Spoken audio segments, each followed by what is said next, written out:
Hello बच्चों, स्वागत है आपका फिजिक्स की ऑनलाइन क्लासेस में। तो बच्चों, लास्ट वीडियो में हमने एक धारावाही वृत्ताकार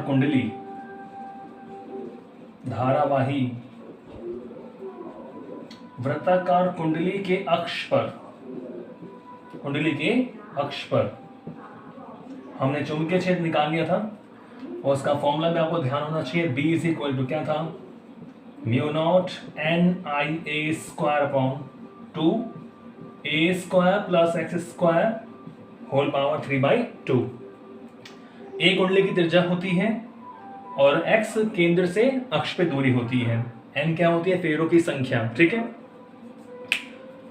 तो हमारा जो आज का टॉपिक है इसी पर बेस्ड है। तो आज का टॉपिक हमारा क्या है ये तो आपको पता ही है, चैप्टर नंबर 7 कंटिन्यू। ठीक है, तो आज का टॉपिक हमारा है हेल्महोल्ट्ज़ कुंडलियां।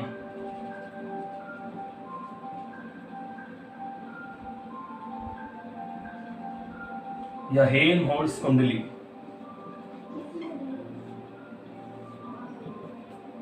ये टॉपिक है हमारा आज का, हेल्महोल्ट्ज़ कुंडली। ठीक है,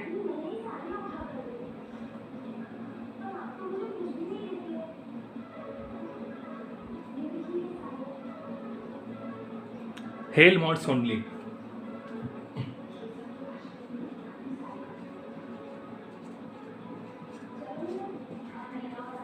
हेल्महोल्ट्ज़ कॉइल। और जो हेल्महोल्ट्ज़ कॉइल होती क्या है? अगर मान लो दो कुंडली हम लें, दो वृत्ताकार कुंडली हम लें, जैसे मान लो एक कुंडली है रही, सपोज करो इसकी त्रिज्या कितनी है? स्मॉल है। तो बिल्कुल इस इतनी दूरी पर, यानी ए दूरी पर एक दूसरी कुंडली स्थित हो,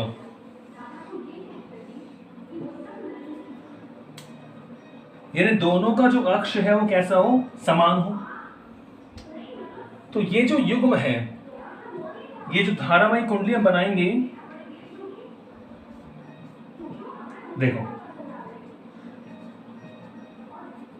दोनों की त्रिज्या कैसी है? समान।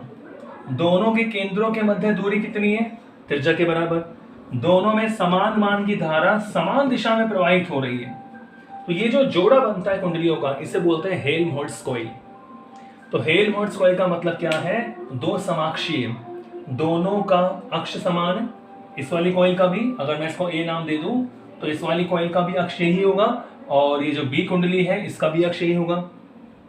तो दो समाक्षीय, सेम एक्सेस, समाक्षीय, समान त्रिज्या, समान मान की धारा समान दिशा में प्रवाहित हो रही है, दोनों कुंडलियां हैं। तो इसके युग्म को हम क्या बोलते हैं? हेल्महोल्ट्ज़ कॉइल बोलते हैं। तो जो होता क्या है इसमें, इन दोनों कुंडलियों के सेंटर पर, ये जो मान लो इसे O में मान लूं, इसे O1 O2 मान लेंगे, इन दोनों कुंडलियों के सेंटर पर एक समान चुंबकीय क्षेत्र उत्पन्न होता है। कहने का मतलब ये हुआ, आपको पता है B इज इक्वल टू क्या होता है? Mu naught NIA² upon 2A² plus x² की पावर 3/2। ठीक है, अब आप देखोगे, अगर जैसे मान लो इसके सेंटर से आप दूर चलोगे तो इससे तो आप दूर जाओगे, इसके पास आओगे। तो यहाँ होता क्या है, एक कुंडली से दूर जाओगे, दूसरी कुंडली के पास आओगे। तो जितना चुंबकीय क्षेत्र एक कुंडली से दूर जाने पर कम होगा, उतना ही चुंबकीय क्षेत्र दूसरी कुंडली जो बिल्कुल उसके जैसी है उसके पास जाने पर क्षेत्र बढ़ेगा। यानी जो क्षेत्र है वो क्या रहता है बच्चों? समान रहता है। तो हेल्महोल्ट्ज़ कॉइल होती क्या है? इसकी मैं परिभाषा लिख दूं पहले। देखो क्या होगी इसकी डेफिनेशन, फिर इसके हम सेंटर पे क्षेत्र निकालेंगे। तो हेल्महोल्ट्ज़ कॉइल क्या होती है? दो समाक्षीय, यानी समान अक्ष जिनका, दो समाक्षीय एवं समान त्रिज्या वाली, दो समाक्षीय एवं समान त्रिज्या वाली कुंडलियों का ऐसा युग्म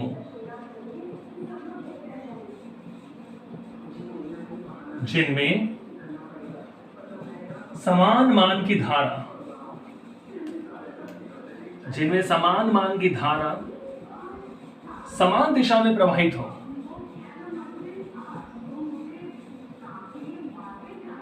जिनमें समान मान की धारा समान दिशा में प्रवाहित हो। ठीक है, वो क्या कहलाती है बच्चों? हेल्महोल्ट्ज कुंडली कहलाती है। हेल्महोल्ट्ज कुंडली कहलाती है। तो डेफिनेशन है छोटी सी हेल्महोल्ट्ज कॉइल की कि दो कुंडलियों का ऐसा युग्म जो समाक्षीय है, दोनों का अक्ष समान है, दोनों की त्रिज्या समान है, ठीक है, और दोनों में समान धारा समान दिशा में है। और यहां एक बात और लिख दिया अपन कि दोनों के केंद्रों के मध्य दूरी, दोनों के केंद्रों के मध्य दूरी कुंडली की त्रिज्या के बराबर हो। दोनों के केंद्रों के मध्य दूरी किसी एक कुंडली की त्रिज्या के बराबर हो।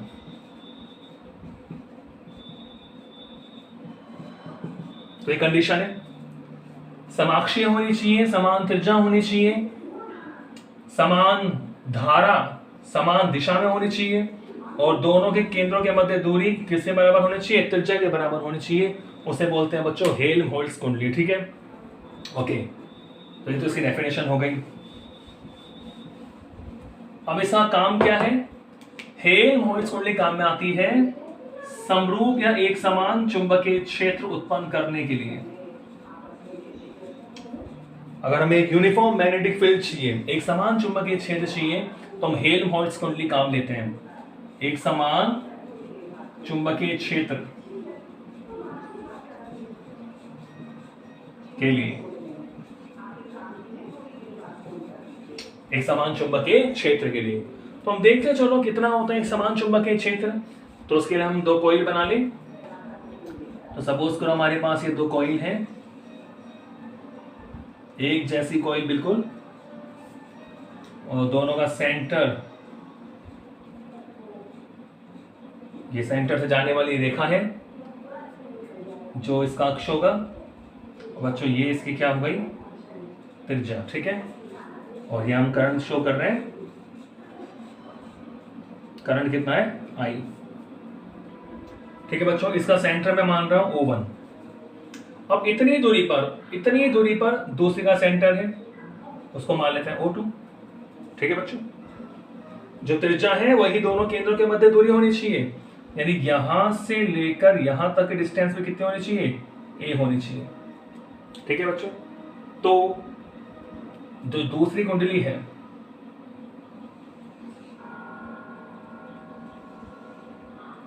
हमने बना लिया। ठीक है, तो ये इनका अक्ष हो गया। क्लियर? ओके, तो इसकी रेडियस भी कितनी है? ए है। ठीक है, अब इनमें जो करंट है, इसमें जो करंट है वो भी सेम डायरेक्शन में। ठीक है बच्चों, यह भी आप देख लें एंटी क्लॉकवाइज करंट है, और यहां भी करंट कैसा है? Anti clockwise. ठीक है, तो एंटी क्लॉकवाइज करंट होने पर चुंबकीय क्षेत्र ऊपर की तरफ होता है, तो इसके कारण भी जो क्षेत्र होगा वो डॉट होगा, और इसके कारण भी क्षेत्र क्या होगा? डॉट होगा। डॉट का मतलब कागज के तल के लंबवत ऊपर की ओर। तो मान लो इसके कारण जो क्षेत्र है वो तो है B1, और इसके कारण जो क्षेत्र है वो क्या है बच्चों? B2 है। कितना है? B2। तो ये हमारा पॉइंट है O1 O2, और ये इन दोनों के मध्य हो गया O पॉइंट। ठीक है, बिल्कुल एक जैसी कुंडली है। ठीक है, ओके, तो हमारा जो कंसर्न है यहां पर हमें क्या करना है? हमें इस केंद्र पर निकालना है परिणामी चुंबकीय क्षेत्र। तो मैं ये आपसे कह रहा था कि अगर आप O1 से दूर जा रहे हो तो O2 के पास आ रहे हो, तो अगर एक कुंडली के कारण क्षेत्र कम होगा तो दूसरी कुंडली के कारण क्षेत्र बढ़ेगा, यानी दोनों कुंडलियों के मध्य एक समान चुंबकीय क्षेत्र उत्पन्न होता है। चलो हम देखते हैं। देखो, तो पहले मुझे बताओ आप कि O1 से लेकर O तक की डिस्टेंस ये कितनी होगी, और ऐसे डिस्टेंस कितनी होगी? भाई पूरा A है, तो बच्चों ये भी A/2 हो जाएगा, और ये भी क्या हो जाएगा? A/2। ठीक है, ओके, तो हम क्या करेंगे, इसमें B1 निकालेंगे, B2 निकालेंगे, फिर परिणामी निकालेंगे, हमें O पर निकालना है क्षेत्र, ठीक है। ओके, तो सपोज करो ये कुंडली मेरी A है और ये कुंडली कौन सी है, B। तो पहले मैं एक फॉर्मूला लिख देता हूं, देखो, चूंकि वृत्ताकार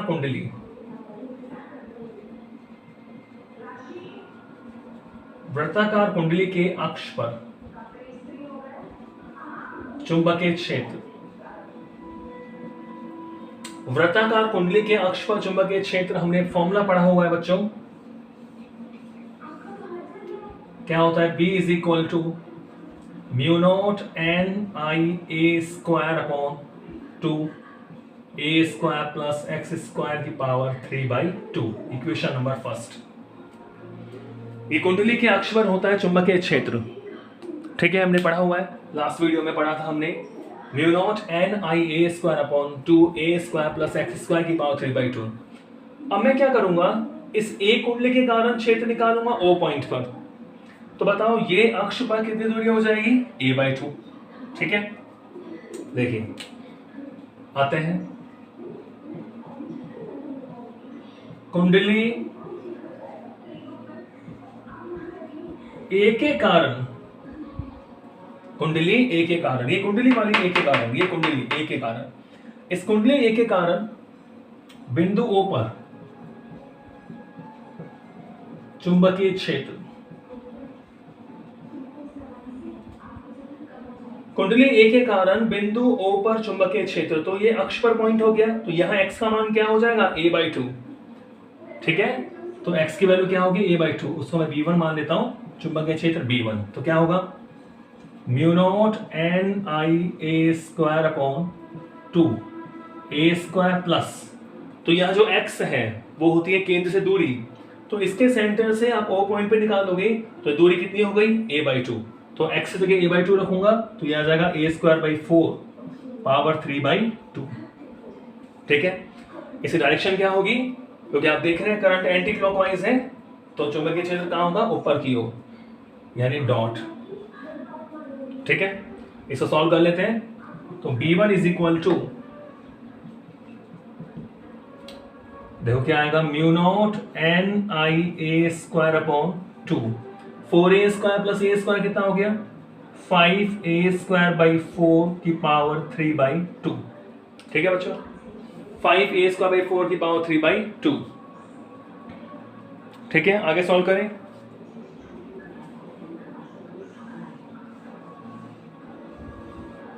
तो यहां से B1 इज इक्वल टू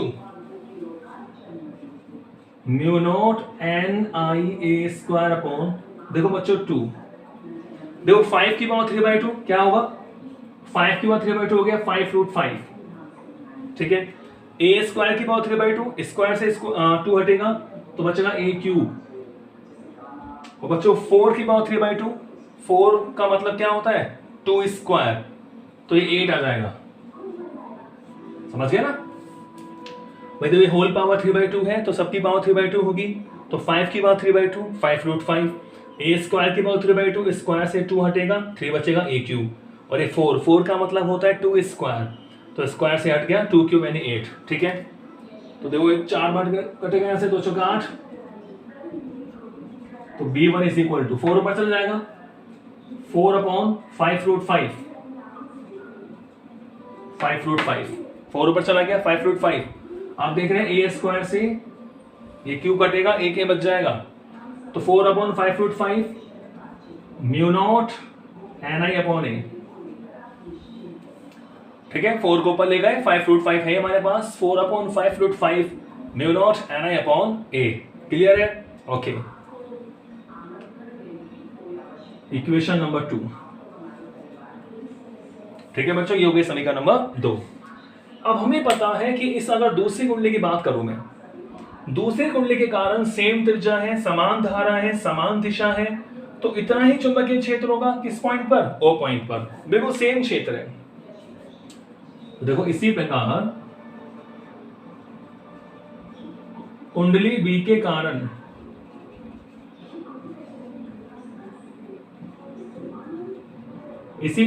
कुंडली B के कारण बिंदु O पर चुंबकीय क्षेत्र कुंडली B के कारण केंद्र O पर क्षेत्र निकाले तो बिल्कुल सेम है, क्योंकि देखो दूरी भी a/2 है, त्रिज्या a है, डॉट है इसके द्वारा भी, तो बिल्कुल सेम धारा समान दिशा, तो उतना ही चुंबकीय क्षेत्र होगा। तो B2 इज इक्वल टू क्या हो जाएगा, इसी को मैं लिख रहा हूं 4/5√5 और ये μ0 NI/A, इक्वेशन नंबर 3। तो बच्चों ये भी देखो डॉट है और इसकी डायरेक्शन भी क्या है, डॉट। तो बिंदु O पर परिणामी क्षेत्र क्या होगा, बिंदु O पर परिणामी क्षेत्र निकाले तो आप देख रहे हैं दोनों B1 B2 समान दिशा में है, तो हम क्या करेंगे, जोड़ देंगे। देखिए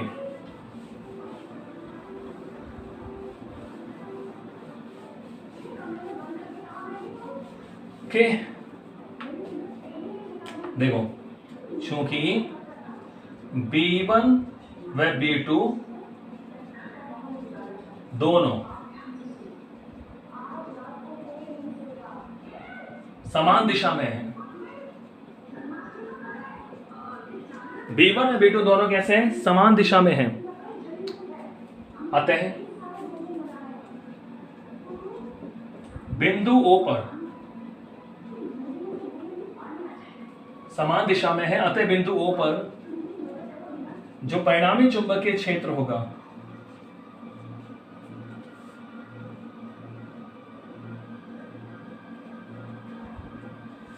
अतः बिंदु O पर परिणामी चुंबकीय क्षेत्र क्या होगा बताओ। कुंडली A के कारण B1 क्षेत्र है जो ऊपर की ओर है, डॉट से हम इसे शो कर रहे हैं क्योंकि वहां धारा एंटी क्लॉकवाइज है। कुंडली B के कारण भी क्षेत्र B2 है, वो भी एंटी क्लॉकवाइज दिशा में धारा होने के कारण डॉट से शो हो रहा है। तो परिणामी क्षेत्र क्या होगा, इसे अगर मैं B मान लूं तो B इज इक्वल टू क्या हो गया, B1 प्लस B2। तो दोनों बराबर हैं, दोनों को हम जोड़ देते हैं तो क्या हो जाएगा, ये 2 इंटू 4/5√5 μ0 NI/A, ठीक है, 4/5√5 μ0 NI/A। तो बच्चों जो नेट चुंबकीय क्षेत्र हुआ 2 से गुणा कर दें, 8/5√5 μ0 NI/A। तो ये परिणामी क्षेत्र आ गया, इसको इक्वेशन नंबर 4 मान लेता हूं मैं। ये दोनों कुंडलियों के कारण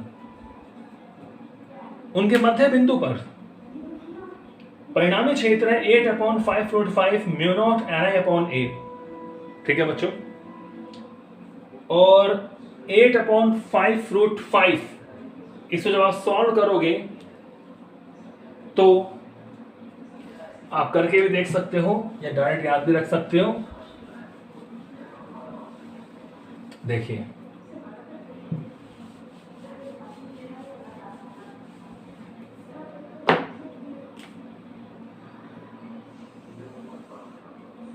B इज इक्वल टू 8/5√5 की वैल्यू होती है बच्चों 0.716। क्या होती है, 0.716। आप करके भी देख सकते हो।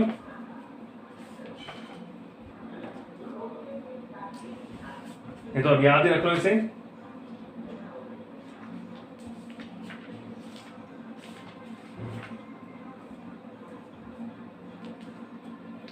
एट अपॉन 5/5 कितना होता है, 0.716 μ0 NI/A,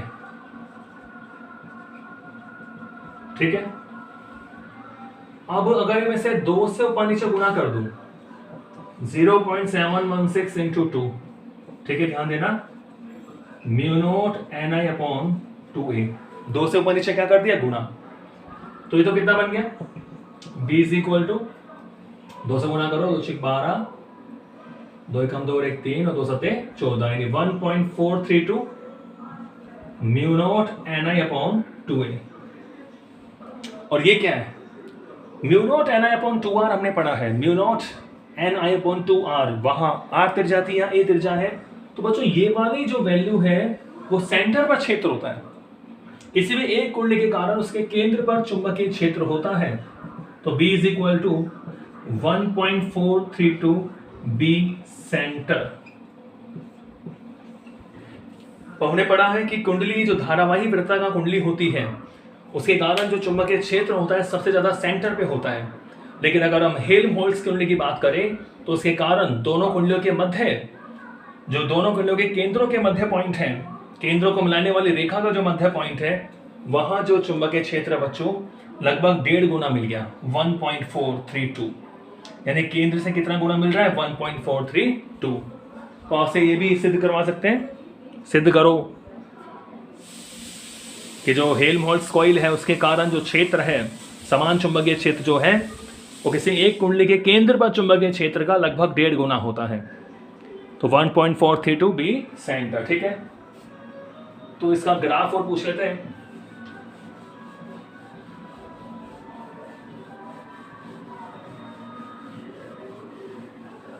देखिए, तो चुंबकीय क्षेत्र का दूरी के साथ परिवर्तन यहां पूछ लेते हैं।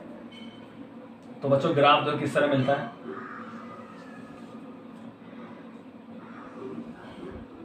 तो ये तो हो गया ओ पॉइंट बी। ये कौन सा पॉइंट है, ओ, समझ गए। ओ कौन सा पॉइंट है, वो बीच वाला। अब देखो यहां मैं 2 पॉइंट मुझे लेने पड़ेंगे a/2 दूरी पर, क्योंकि एक कुंडली का सेंटर मान लो मैं यहां मान रहा हूं, ये मान लो O1 है, और इतनी ही दूरी पर दूसरी कुंडली का सेंटर, ये क्या मान लेते हैं, O2। ठीक है बच्चों, तो O से O1 तक की डिस्टेंस कितनी थी, a/2 थी। ध्यान है आपको, a/2, ये भी कितना है, a/2। तो अब इसका ग्राफ तो आपको पता है, ये हमने बनाया हुआ है पहले भी, एक कुंडली के कारण। देखो बच्चों, तो हमें पता है ग्राफ को जिस तरह मिलता है,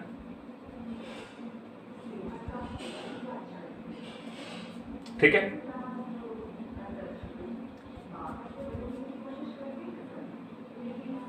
तो ये तो हो गया हमारे पास जो कुंडली ए थी, ये कुंडली ए के कारण ग्राफ आ गया, कुंडली ए के कारण चुंबकीय क्षेत्र, ये इसका सेंटर है O1 का, तो मैक्सिमम होता है, और सेंटर से आप दूर जाओगे तो क्षेत्र क्या होगा, कम होगा। अब यहां देखिए, तो आपको पता है ये पॉइंट हम इस तरह बनाते हैं ताकि वो टच नहीं हो,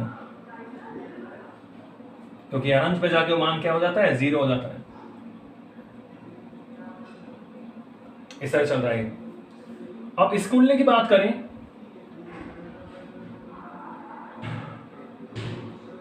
तो ये वाला जो पॉइंट है, दूसरी वाली कुंडली की हम बात करें तो सेंटर पे मैक्सिमम होता है। अब चाहे इधर चलोगे चाहे इधर चलोगे, मान क्या होता है, कम होता है।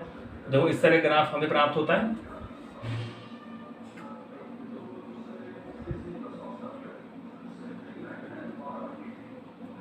समझ रहे हैं?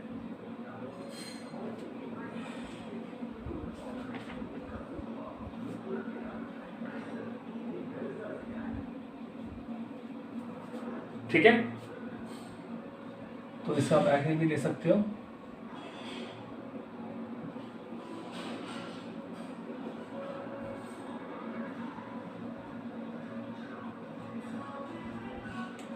अब देखो, अब यहां क्लियर होगा कि ये तो हमारा था B1 और ये था B2।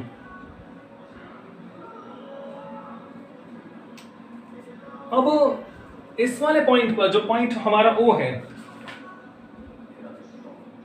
पॉइंट O, इसको आप दोबारा बनाएं एक बार।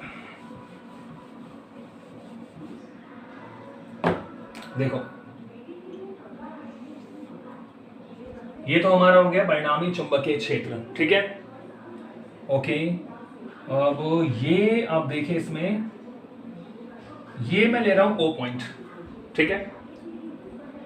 तो बनाना किस तरह हमें, कि हमें पता है कि एक कुंडली के कारण जो क्षेत्र बढ़ेगा, दूसरी के कारण क्षेत्र क्या होगा, घटेगा। दूसरी कुंडली के कारण क्षेत्र क्या होगा बच्चों, घटेगा। तो डिस्टेंस अपन सेम ले, तो मान लो यहां मैंने ले लिया O1 पॉइंट, और ये बिल्कुल सेम डिस्टेंस में कौन सा पॉइंट ले लिया, O2 पॉइंट ले लिया, ठीक है। तो ये सेंटर पर ये मैक्सिमम हो गया, इस सेंटर पर ये मैक्सिमम हो गया, ठीक है, तो ये तो मैक्सिमम हो गया पहली कुंडली के कारण, और ये दूसरी कुंडली के कारण मैक्सिमम हो गया। समझ रहे हो? तो अब मैक्सिमम के बाद अगर आप दूर जाओगे तो मान क्या होगा? कम होगा, और इससे दूर जाओगे तो मान क्या होगा? कम होगा। तो इस तरह इसको हम बना सकते हैं, और अनंत पर जाके मान क्या हो जाता है? 0। ये भी हम ध्यान देना, तो मतलब इस लाइन को टच नहीं करना अपन को, तो ऐसे बनाएगा मैक्सिमम, और ये इस तरह ऐसे ही।